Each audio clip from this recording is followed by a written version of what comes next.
Oh, hey. You know, if you guys actually took the time to watch last season, I wouldn't have to slave over cutting in these recaps. I could be drinking coffee right now.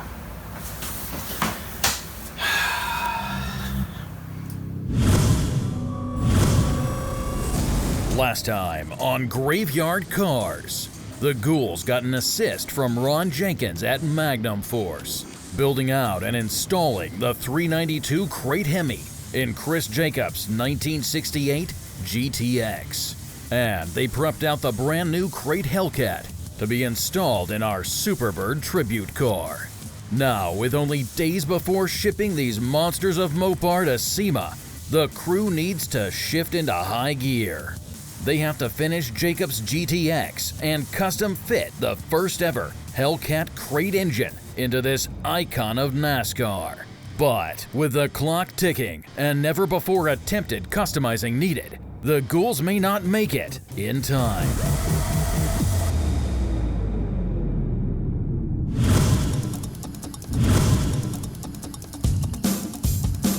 As always, we've got a million things going at Graveyard Carz. We've got 100 cars out in the lot. We're a busy shop. We do have 2 cars that need to make it to SEMA. That's a little dramatic. Chris Jacobs' car, so we've got the drivetrain installed in it.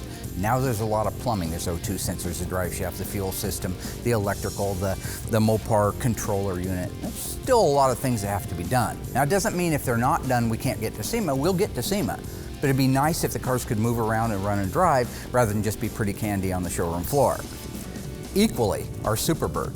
We still have to install the drivetrain and do all the things I just mentioned on the GTX, except ×2 because it's a supercharged Hellcat engine. We have lots to do. Those are our top priorities, to be able to have these cars not only show up to the show, but be functional at the show in case somebody wants to do an article on them. Or, more importantly, Monday night I have what they call a red carpet event. This is where I'm supposed to drive the Superbird Hellcat up a ramp 6 feet in the air, flatten out. Then there's an MC. He's going to talk about the car and I'm going to wave to everybody. It's one of those red carpet moments. It would be really nice to have, let's say, the car run and drive up the ramp, for one, and then be able to stop so I don't roll down the other side and kill somebody. So it really does need to be 2 cars that are functional, and so our back's up against a wall right this second. So right now the ghouls are going to start working on doing the plumbing, some of the plumbing on Chris Jacobs' car, all right? And our newly adopted ghoul, Mr. Joe Dirte, with the hair down to here. You know he thinks he's Joe Dirt, right? I mean, I've told you that before. He runs around, he tries to change his last name, put an E on the end, church it up. Dirt. Not Joe Dirt 2, that sucked. Joe Dirt, the original. So with Chris's car, he's got a deal worked out with MagnaFlow. They're going to actually put a complete system once he gets the car done and back and SEMA's over with. For right now, we just made some cuts in his original exhaust, reflanged them, welded some couplers on so they'd marry to the TTI headers, kind of just to get it by. I'm sure it'll sound great because the car probably sounded great before, but eventually I think he's going to change that out to a MagnaFlow system. The really cool thing about these headers are they bolt right, for one, bolt right to the 392 Hemi. They're designed to fit our Mopar, our B-body, and they also have the ports already pre-welded in them for the O2 sensors, for the upstream O2 sensors. Some applications need an upstream and a downstream.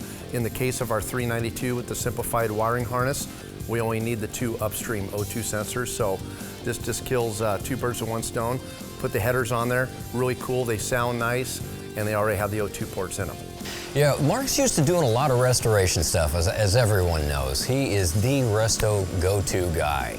And when you get outside of his comfort zone a little bit on some of these types of projects, you can see where he has a new level of stress.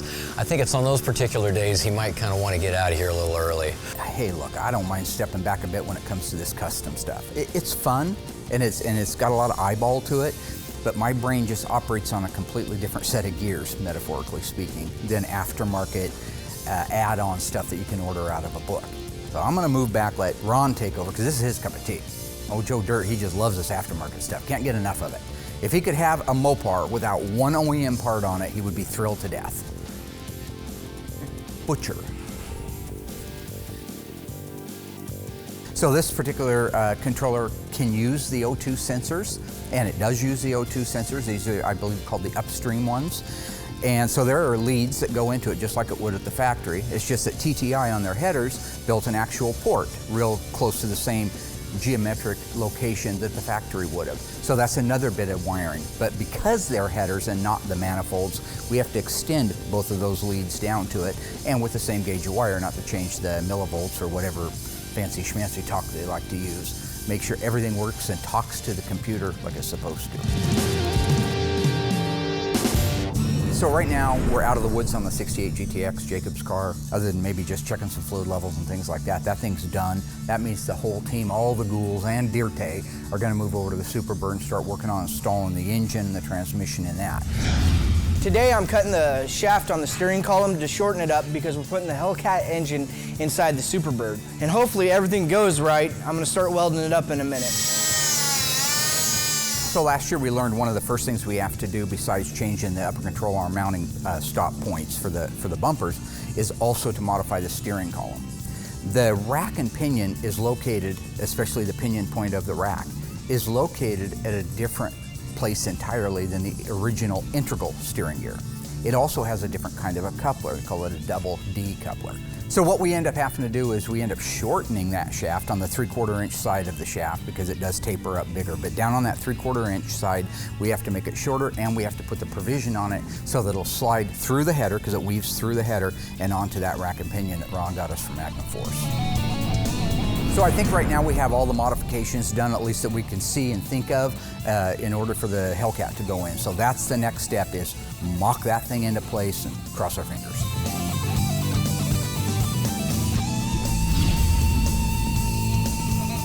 We're gonna lower the car down just like Chrysler did. Hope that it clears the aprons and the frame rails and all that stuff with the headers on there. But otherwise, the basic process is exactly the same. Okay, we're looking good on the right-hand side. So one of the things you run into when you put one of these 6-speeds in the car is oftentimes you run into shifter location issues. In this case, the guys have put the shifter pretty close to the original location. We're gonna have to make a little slight tweak to where the pistol grip comes out of the floor pan, but not gonna be a big deal. We're still good within, I would say, 1 millimeter. Okay. At the very most. Still good here. Make it 1.2 millimeters. Driver's side looks good. See where I'm at on this. Very good. A little too good. Is Pretty something, soon you're gonna start feeding that thing. am I missing something? Or? Yeah. Boy, if that goes in there with the headers on, it just made life great. So things are going together real well. All of the bolt alignment holes for the K-member and the transmission cross member are going together, so that's exciting. I try not to get too excited until it's actually in there and the car is moving around, but at this point, it's feeling like a good green light go. As long as Murphy doesn't stick his fat little head in here and cause a problem, we're gonna be out of the woods on it. The only problem is when everything's working out, you know something's gonna go wrong. It's just too good to be true. So I got that feeling in the back of my head. It's Murphy's Law never fails. When things are going great, you're just waiting for something to go wrong. Not even close. Coming up, the ghouls hustle to hook up the Hellcat crate Hemi. Well, we did have plenty of room. We hit something. Things heat up for Mark when Ron springs an unexpected surprise. I got fire, baby! Finally, Mark and Dave test fire the Hellcat. You know, pray to God that the thing lights up, so. But will this one-of-a-kind bird take flight?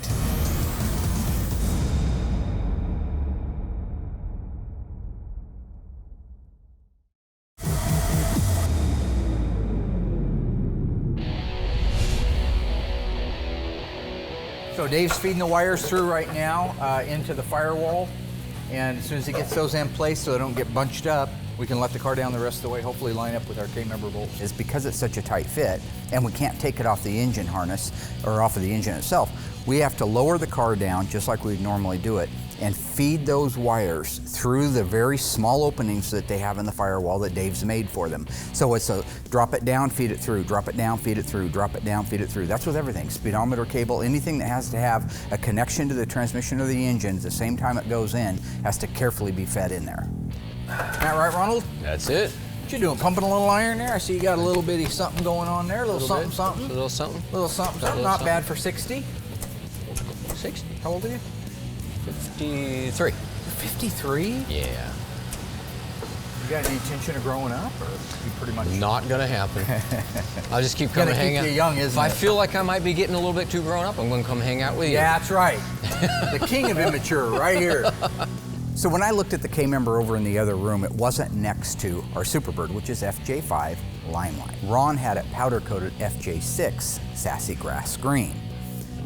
It looked like Limelight to me. That's the problem. I'm colorblind, okay? Is that what you want to hear? Colors are like kryptonite to me, okay? I can't see them very well. Until I put them together, then I can see them. So what we ended up doing was putting a silver one in. Thank God, he brought a silver one that he had powder coated.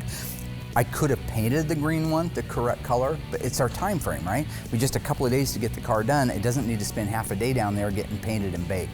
So that was my decision, and ultimately I think the silver will look great. Okay, we're looking good here. The whole unit here would need to go back about 3 inches, so we should do that. This is exactly what we run into a lot of times over the years, where you have, what's the saying, too many chefs in the kitchen or whatever, right? Well, hold up? Yeah, why don't you hold up? I'm about 3 inches away from that. Let Dave check his wire harness going through the firewall. Everybody knows what the other person's thinking, and they say it. Do you think we have any chance of going straight back? We can go straight back. Straight back. Plenty of room. Well, we did have plenty of room. We hit something. But maybe if the other person is off one, so this guy's saying, well, go back a 1/4 inch. And the other guy said, well, he must want to go forward a 1/4 inch. Pull it back towards you, Doug. Hang on a second. We're good. Man, we are so good right now. It's got to be that harness. And so they're all kind of fighting each other. Instead of one person kind of orchestrating, making sure it goes one way. Yeah, no, it's hitting on that wire, so we're gonna have to get that plug in that box. Everybody's throwing their 2 cents in. It always makes things a lot more difficult. Right in there, which we can work. Once we get it into that pocket, right? Did we go too far? Oh, that's just, gravy. Giddy up. Gravy train. Should I start doing the upper control arms? Buddy? Yeah. Start putting that mother humper together. Beautiful. It's just a constant balancing act with this. Everything's so tight in there that they're having a hard time. They've literally got to run the speedometer cable through the opening into the body as they lower it down onto it. It's that tight. So that's what they're doing right now. Ron, of course, has gone berserk and is putting the upper control arms in. Ron and I formed a friendship a few years ago. I can call him up out of the blue, say, listen, I've done it again, I've overpromised, probably gonna underdeliver. And he just rises to the occasion. And working with him, he's one of those guys that does listen to feedback. He's an intelligent guy. He thinks things out, and I like that. He's a methodical mechanic, kind of like I am. I'll picture, what's this move going to cost if we do it? Will it cost this move down here? And so working with him is usually efficient, or proficient even in most cases. But mostly, he's got a good heart and he's fun to work with. So yeah, I totally trust him to work on anything we've got around here. He can't wait to go home. Been here for a few days. That is true. That is I true. understand. I understand. Been a week and a half or so. Yeah, you're ready to go home. Huh? Ready to go home.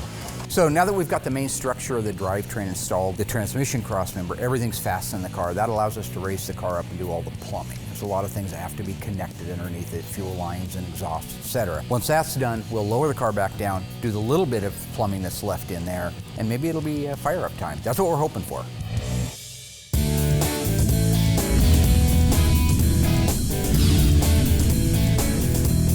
So it looks like everything is wrapped up on the Superbird. We're out of the woods. Ron, my man, Magnum Force, Joe Dirte, put an E on the end, try to church it up, son.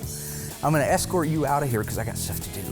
Thank you very much, awesome. You were my 911 call. Couldn't have done it without you. Glad to want help. you to know, I love it, and if you need any help, I want, someday, the scales of justice have to go the other way. So anyway, it's good to see you, and tell Jen hi. I certainly will. And you know what? I actually brought you a surprise. So it's not kick Ron out time. He's apparently got a little surprise for me. It's outside in the trailer. What is it? The Daytona. What Daytona? You remember the blown Hemi nitrous-injected Daytona? He was supposed to bring it last year when he came out with the Challenger with the Viper engine and when we were doing the 392 SEMA CUDA. I'm so excited. I'm not in any kind of a hurry to get rid of Ron. He's a cool cat, right?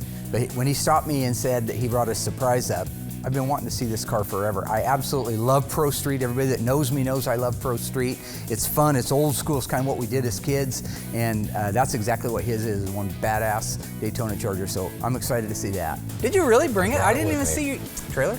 It's in the trailer. You rat. It's outside. Oh, dude. 528 cubic inches of fire-breathing nightmare. Back half drive. We talking Yeah. 2 second, 3 second quarter mile? Pro Street.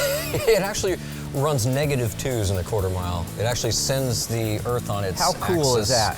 A Superbird Yep. with a Hellcat Yeah. and a Daytona with a 500. I mean, this is Mopar, baby. Oh yeah. No That is problem. awesome. No problem. I love that car. You see some of the new cars?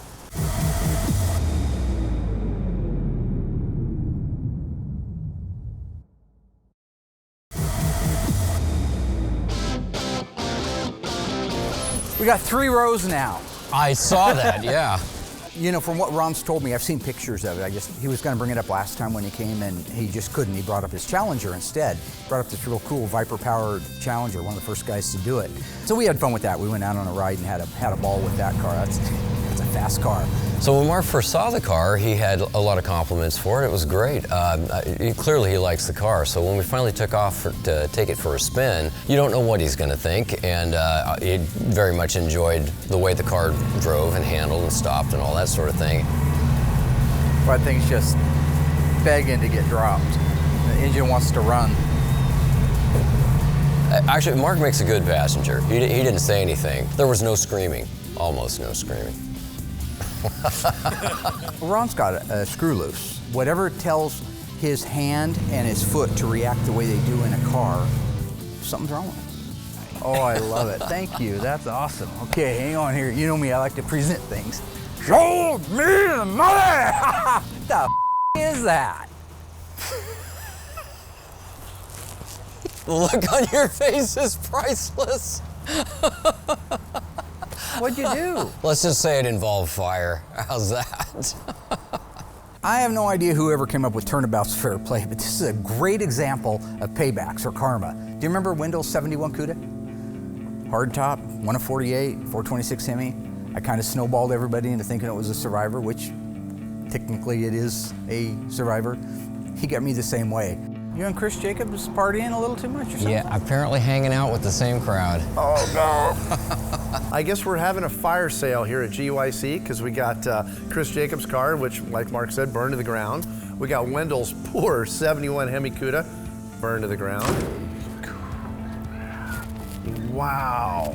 And then we got Ron's 69 Dodge Daytona race car, burned to the ground. Fire sale, GYC. Come get them while they're hot. I didn't know he burned his car to the ground. What is wrong with him? Why are him and Chris Jacobs obsessed with fire, right? You know, I've had my shop for 35 years. I've never pulled the trigger on a fire extinguisher.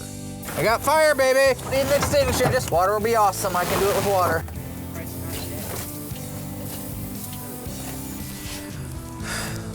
Okay, I give. How'd you burn it to the ground? The Daytona had not been running for about 2 years, and we were just putting it all back together and buttoning up all the little loose ends. And as you can see in the surveillance footage, the Daytona's wing is sticking outside the door. What happens is a little puddle develops into a giant puddle that just runs out the building. Right about then, inside the shop, one of my guys and another business owner in our building tries to light the Daytona up. He lit it up all right.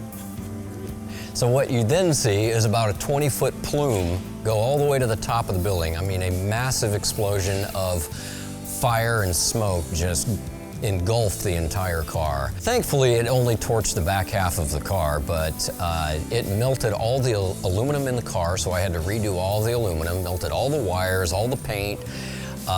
It didn't blow the 2 nitrous bottles, amazingly.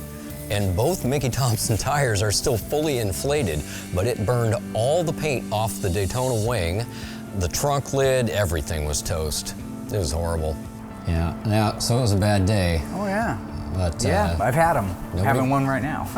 Nobody got hurt. Yeah, so. Praise the Lord. Yep, it's all good. It's all good. Okay. So where do you want to put the trailer? I'll tell you where you can shut the trailer. Oh, if you want to put the trailer out here. Oh. Parking lot, I'll have Cousin Dougie move it. Okay. I'll get on with the rest of my day and can't thank you enough. Okay. Love you, brother. Thanks. Because that's what I wanted to do, is inherit another car.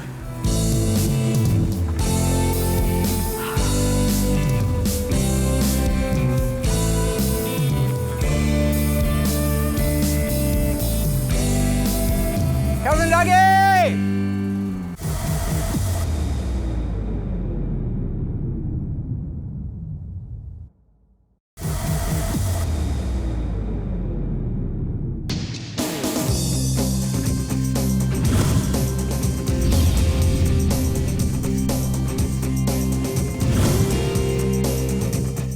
Our 70 Superbird tribute car, of course, is getting the Hellcat, the Hellcat engine. The really unique thing about this Hellcat engine is a supercharger in it. I'm gonna put this bracket in here. Now this bracket I made, so I did a cardboard template to make this bracket. It's actually for the supercharger coolant bottle. It's a multiple spool supercharger system, and it's actually got its own cooling system to go with that supercharger because it gets so hot, it actually has coolant running through it through a 12-volt pump that runs through like a miniature radiator, which is a little bit bigger than a heater core, and then it cycles out through a reservoir and goes into the supercharger. So that bottle is gonna mount right here, and I had to space it just right, you know, to keep it from hitting the hood spring. And you can see it's kind of unique. I had to do some bends to it because this one's a little higher, that one's a little bit lower, then this one's gonna sit flat on my apron. I'm using one of my bolt holes from the factory heater hose mount, which is really cool. So I'm gonna grab a couple screws here real quick. I, as always use factory Mopar bolts. So I'm using all original bolts that we would normally use on a car, you know, this year. So I'm gonna go ahead and get my bracket in there, bolt the bottle down to my bracket. So there's that, and then this here is gonna mount right there like so. And so I'm gonna go ahead and use my anchor bolts. We try to keep things as OE correct as we can. And the cool thing about our 70 Superbird tribute car is we want to make it look like a real Superbird. Now these anchor bolts are 1970 style bolts that we would use normally on our ballast resistor. And you can see there's a little anchor on there. So that's what we normally use on the firewall for ballast resistor, voltage regulator, stuff like that. So I'm staying true to the 1970 Mopar. I'm going to use these to actually mount my bracket down. So as I had said, we will be at SEMA with both cars. I have little to no doubt Jacobs will be running and driving under its own power. But we haven't even started the Superbird yet. Hasn't even ran. That means there's a multitude of things that could go wrong, like for example, not running. All right, so we'll be there with it, but we're almost out of time. There's no time left. I mean, literally, if we're gonna make the car run and drive before we load it in the reliable truck, we've gotta be doing that now.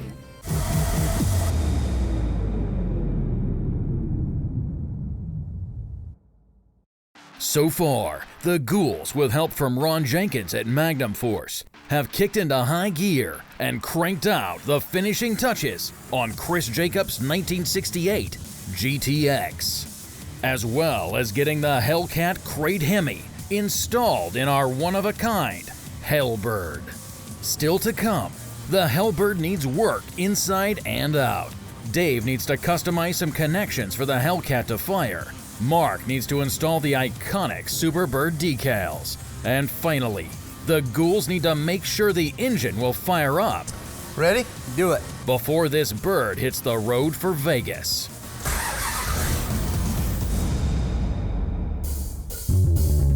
Well, I got my bracket on my reservoir for my supercharger cooling system. So I got that mounted. I actually found, because this car actually had a battery in it at one time, so we had a 446 barrel in here with an A833 4-speed that we swapped out for this amazing Hellcat. So I actually had a battery tray in here, battery brackets and everything else.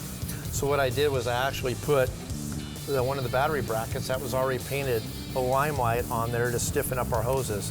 So you can kind of see, I mean, it's not super rigid.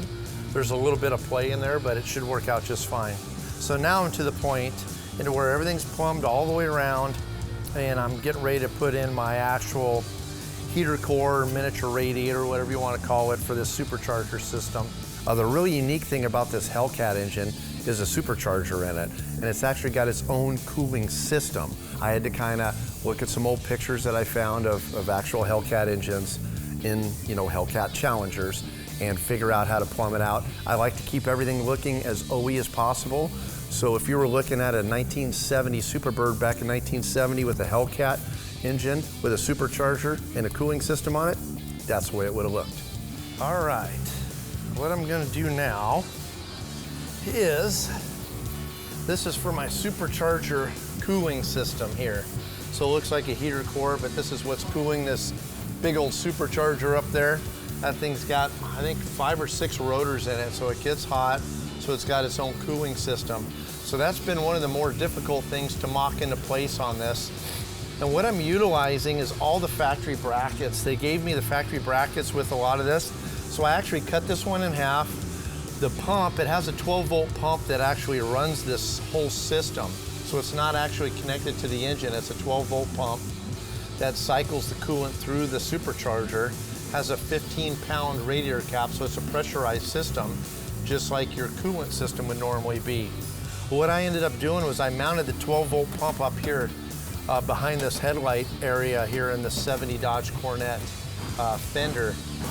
And I got my hose, cut a hole here, got my hose coming through here. So what it's gonna do is it's gonna go into this, it's gonna come out of the cooler, go here, then cycle back in up here. You can kind of see where these hard lines are. I utilized all the factory lines, all the factory clamps and everything, the factory bottle, the whole 9 yards. So I'm utilizing every little piece that Mopar gave me because I want it to look like this is the way it would have looked in 1970 if this engine was in here. So that's what I'm doing. I'm trying to use as much of their hose as I can, as many of their clamps as I can. So what I do is I got both of my lines kind of in here, my in and out setup. Got some of these little nipples and stuff to run through, but right now I'm gonna put this bracket on here, but on my Superbird nose, we're actually using an actuator to run the headlights on this. So I got this motor unit that's gonna be sitting like right in here. So I had to do a lot of measuring to make sure I had room and everything. So what I come up with is I'm using their factory bracket with the rubber insulators and everything to mount this. And the top plate of my nose comes up here, so when these screws come through, I got to allow clearance. So I can't just bolt this right to this plate. So what I'm gonna do is I'm gonna step this down a little bit so that either I'll have clearance for my screws whenever that top piece comes on, but then still be able to reach all my hoses. On the cooling system on the Supercharger, they sent me the pump, the heater core, some of the lines, a lot of the hard lines in the reservoir and everything, and they actually had the plate, you know, that held the pump. But on the Hellcat, that plate and the heater core and everything mounts in the Hellcat Challenger right in the front, all in one piece. I, of course, did not have that room. So I actually mounted the 12-volt pump inside the front part of the left front fender.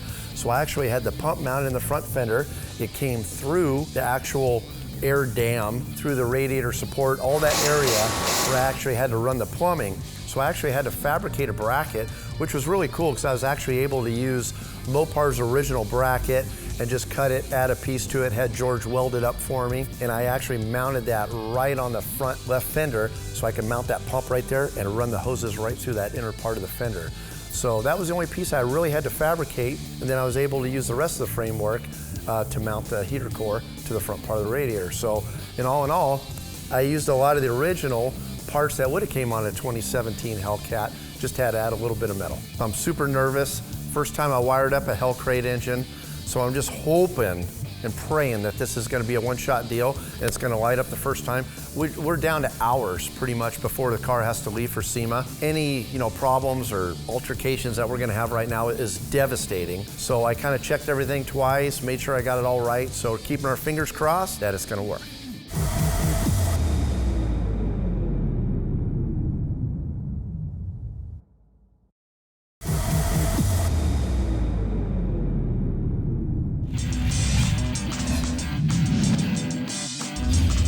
Seems that our Superbird is ready for the cherry on the top of the cake. Yeah.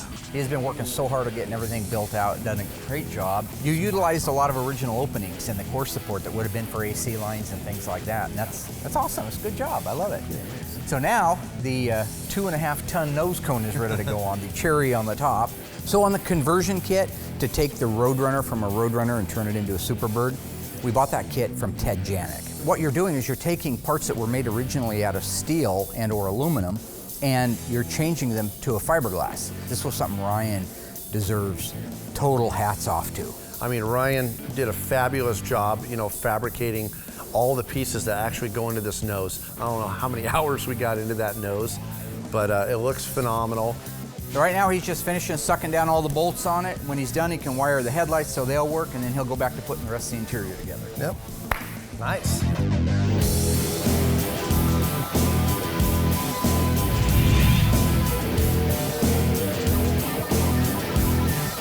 So now that the big part of the Superbird is together that make it a Superbird, like the nose cone and the wing, I can go ahead and start putting the graphics on. The big Plymouth down the side, I gotta do that. I got the standing bird.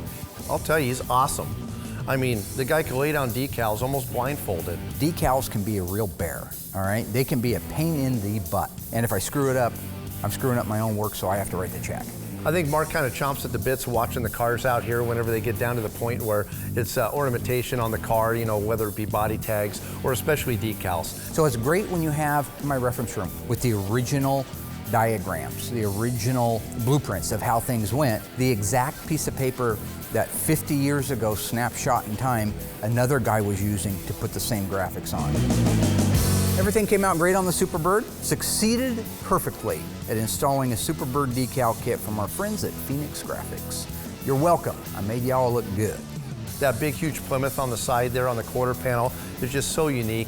It just kind of makes the car pop. And of course that Roadrunner, who doesn't like the Roadrunner? Especially when he's holding the helmet, because you know he's gonna be going fast. I'm getting down to the wire on the 70 Superbird. What I'm doing right now is installing all the windshield trim on the front windshield. I install it by hand. It's kind of tedious. You just kind of get a feel for it.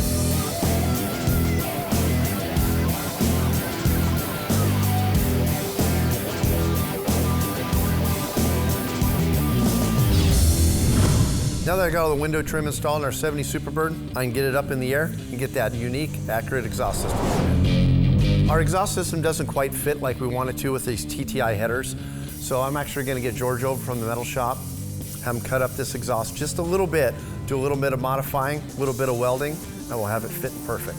So when we put the collectors on there, George actually kind of figured out where he needed to make his cut, went ahead and cut off the existing exhaust. Then, since the collector doesn't exactly match up with the exhaust pipe, he had to put a couple little elbows in there, so he took pieces of pipe, kind of fabbed them into place, got nice smooth bends on it so we get a good airflow, and got it all welded into place. Does a fabulous job.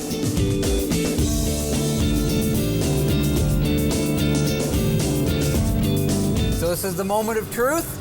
I'm ready. Been hard at it, lots of pieces and parts in place. There's a multitude of things under there that can go bad.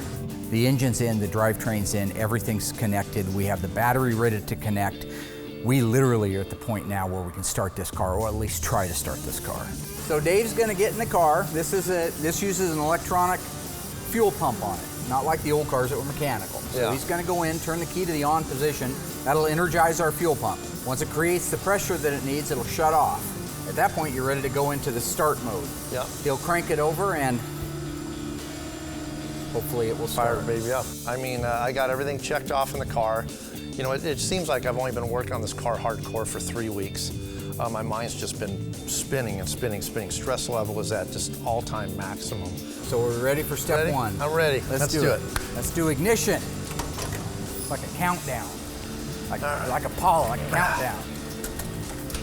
Make sure that baby's in neutral. This is the first Hellcat engine using the Mopar controller on the planet today. You're talking about first offs? Yeah, this is the first off. Could there be problems? At least 1,000. Am I hoping for none? Absolutely, because we have just, I will say, very little time to make it to the show. You got the key on? Yeah, keys on. Keys on. Fuel pump is powered up. You're in neutral. Yep. I got no foot on anything. I'm just gonna crank it. This thing is 707 horsepower, fuel injected. I mean, all computer controlled with, you know, rack and pinion steering, coil-over shocks. I mean, this is just the ultimate muscle car. Ready? Do it. You know, pray to God that the thing lights up, so.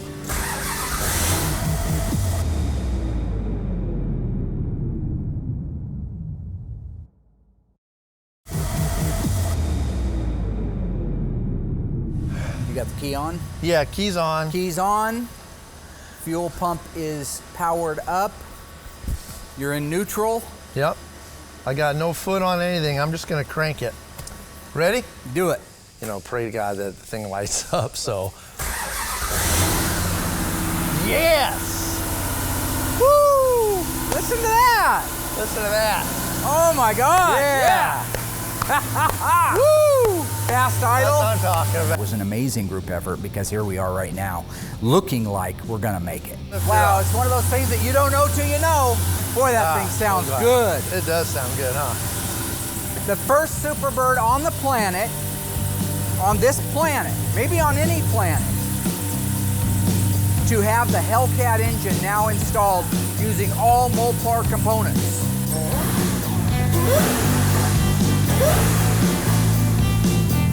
There it is. Woo!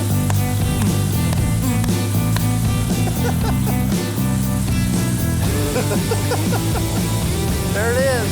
There it is. That's the Hellbird dance. You know karate? I know crazy.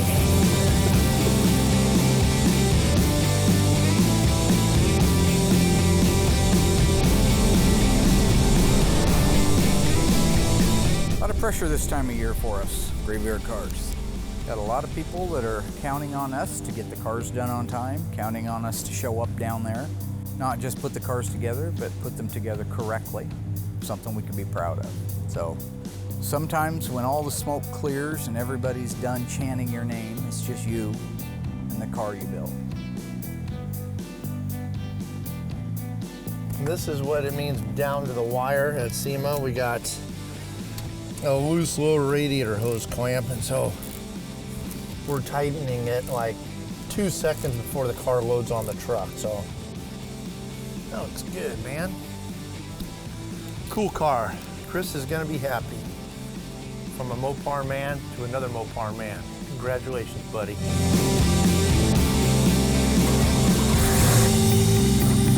Heading down to Las Vegas, Sin City.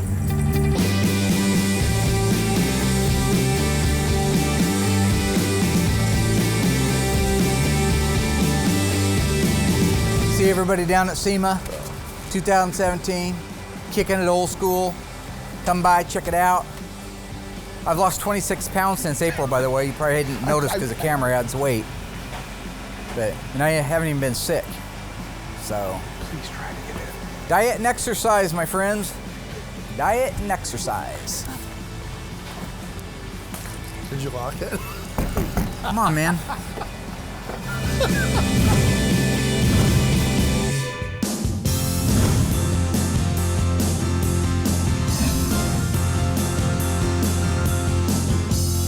It's really cool that we were able to get the cars done, to have them run and to drive and to look and to be finished, and the crowds around the cars is unbelievable. So it was kind of nerve-wracking, and then the president of the company, Mr. Pietro Gorlier, called me up on stage.